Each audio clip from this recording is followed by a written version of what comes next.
Salut à tous, on se retrouve aujourd'hui pour parler du FC Barcelone en ce lundi 27 novembre et on commence tout d'abord avec le Barça qui a joué avant-hier, c'est vrai que j'en ai pas parlé hier, on va parler aujourd'hui comme tous les lundis, on fait le débrief. Donc un partout contre le Rayo Vallecano, on savait que ça allait être un déplacement compliqué, en plus c'était un match après la trêve internationale, c'était un match en plus à 14h, un horaire pas super pour jouer au football et du coup ça fait un partout.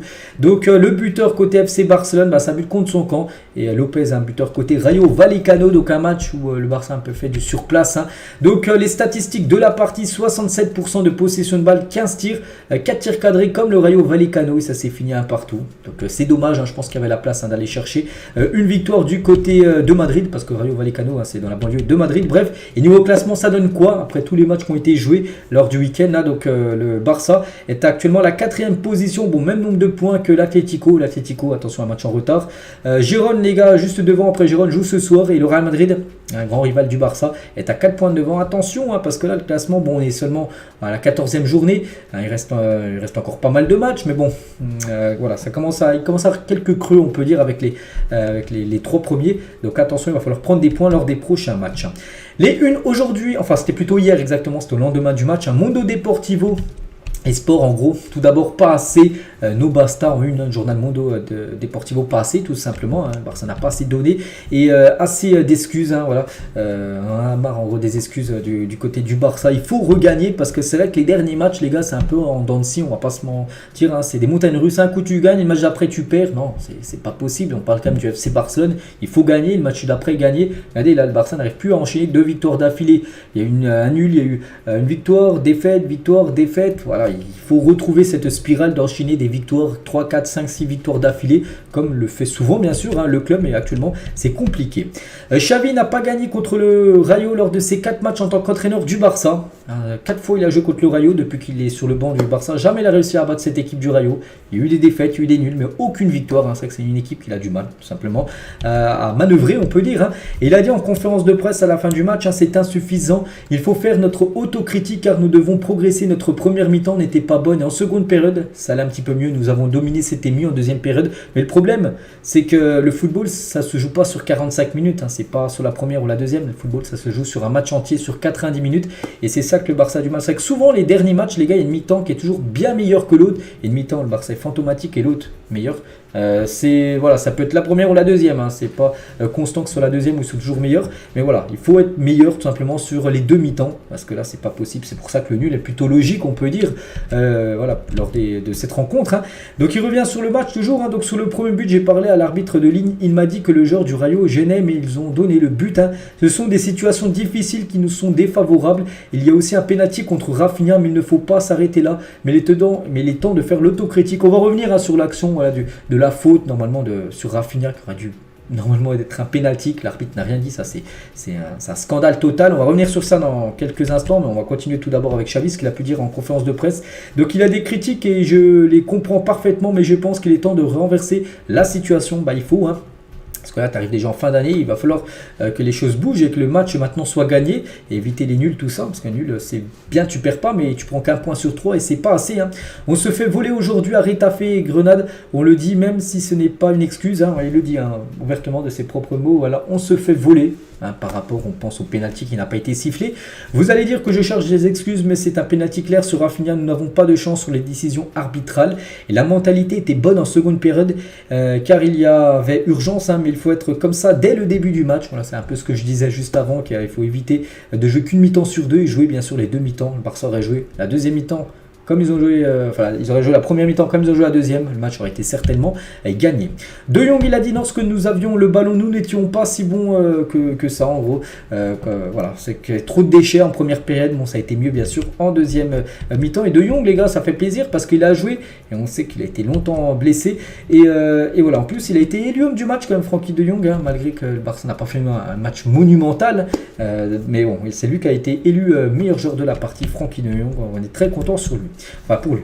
On revient les gars sur cette action. Donc oui, moi je vous cache pas les gars, oui pour moi il y a penalty totalement. Donc pas de penalty sur Rafinha sur cette action. 2 points d'interrogation. Ouais, pour moi c'est tout simplement un scandale. Bien évidemment qu'il y a péno, il n'y a pas d'hors-jeu, il n'y a rien du tout.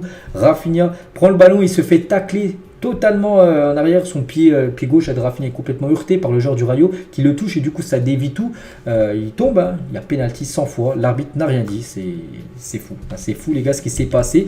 Et bon, Matelaos, un ancien arbitre, bon pour lui il dit qu'il n'y avait pas pénalty sur Rafinha et le but du Rayo était une décision correcte. Bon après n'oubliez pas que Matelaos les gars a toujours été un arbitre qui a arrêté sa carrière d'arbitre mais il était toujours plutôt derrière le Real Madrid. Hein. Il a souvent critiqué ou même pénalisé le Barça quand il arbitrait le club Blaugrana. Donc pour lui, il n'y avait pas pénalty. C'est ce qu'il dit, hein, bien sûr. Hein. C'est pas que c'est un ancien arbitre, les gars, qu'il a raison. Hein, chacun son point de vue. Pour moi, il y avait pénalty. Après, peut-être pour lui, il n'y avait pas pénalty. Et c'est vrai que ça commence à faire beaucoup les décisions où le Barça, où il n'y a pas pénalty, mais il aurait dû avoir des pénaltys. Une faute, tiens. D'un jour, c'était qui à la veste ou Retafe en haut à gauche sur Araujo. Et aussi, on se souvient, Tchouaméni, les gars, qui avait près la gorge. Araujo, les gars, lors du dernier Classico, la faute de Rafinha là ce week-end, sur Rafinha ce week-end. Donc c'est vrai que ça commence à faire beaucoup tout ça, hein, tous ces vols, on peut dire, hein, toutes ces décisions arbitrales très, très bizarres. Hein. Et sur l'émission Cherindo TV, ils ont demandé à Rafinha et Félix hein, si la faute sur Rafinha était un penalty ou non. Donc Félix, il a dit bien sûr, et Rafinha, qu'est-ce que tu en penses? En gros, c'est-à-dire, qu'est-ce que tu en penses toi? Voilà, est-ce qu'il y avait penalty? Non, bien sûr, il y avait penalty. Donc voilà, ce qu'il y avait à dire, bien sûr, concernant cette action, on peut dire, hein, le scandale total. Toujours tiens sur ce match, hein, nous sommes avec toi Gavi, parce qu'on sait que Gavi n'a pas pu jouer, il est blessé jusqu'à la fin de la saison. Et il y avait un petit message, hein, voilà, en plein milieu là, on peut le voir, hein, nous sommes avec toi Gavi. Et Gavi, tiens, bon, il n'était pas présent, il n'a pas fait le déplacement au Rayo, il est blessé actuellement, donc il était chez lui, il a bien sûr regardé samedi après-midi, il était devant sa télé hein, pour regarder la rencontre. On va parler du jeune Lamine Yamal, donc il a joué, donc il a réussi quand même 5 dribbles lors du match hein, contre le Rayo, il a réussi 28 comme en Liga cette saison. Il dribble beaucoup et réussit souvent ses dribbles, hein, déjà son 28e dribble réussi depuis le début de la saison pour le jeune Lamine Yamal. On parle hein, seulement en Liga. Donc voilà ce qu'elle va dire tout d'abord hein, sur le match là contre le Rayo. Bon, c'est un match nul, il va falloir gagner hein, lors des prochains matchs. Mais là, avant de penser au prochain match qui sera contre l'Atlético Madrid, hein, je parle en Liga, il y a un match de Ligue des Champions à préparer, hein, c'est demain avec la réception de Porto. Et là aussi, c'est très très important parce que l'on parle de la LDC, une compétition bien sûr qui tient à cœur. Hein, Barça, hein, le Barça a déjà remporté 5 fois l'épreuve. Et là, c'est Porto et voilà, il va falloir gagner absolument. Parce qu'actuellement, les deux équipes sont à 9 points.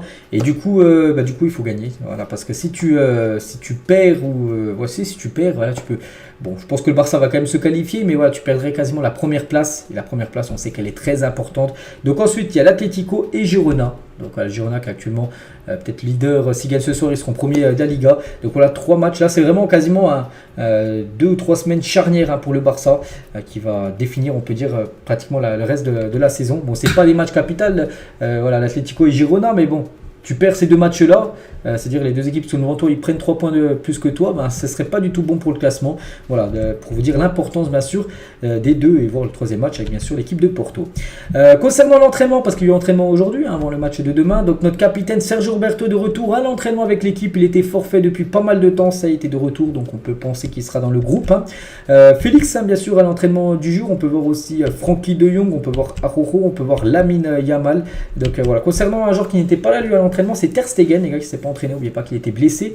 Il n'a pas gaulé hein, lors du match contre le Rayo. C'est Inaki Pena hein, qui l'a remplacé. Et en gros, on peut penser que Inaki pourrait de nouveau commencer titulaire le match demain contre Porto parce que Ter Stegen n'était pas présent aujourd'hui à l'entraînement. Pedri, tiens, sur le match contre Porto, il a dit Porto, match difficile. Les adversaires en Ligue des Champions sont toujours forts et difficiles à affronter. Mais il faut gagner à tout prix. Porto est difficile, mais je pense que nous allons nous en sortir. Bon, on espère. Hein. Je me sens bien et je veux jouer davantage et retrouver ma forme jour après jour. Nous traversons des moments difficiles actuellement avec les matchs, je dis, en dents de scie, hein, victoire, défaite, tout ça. Mais nous devons les surmonter. C'est vrai que il y a chaque saison, les gars, il y a toujours une période où c'est un peu plus compliqué que d'autres périodes. Là, actuellement, le Barça est dans une période où c'est un peu plus compliqué que ce qui était le cas en début de saison.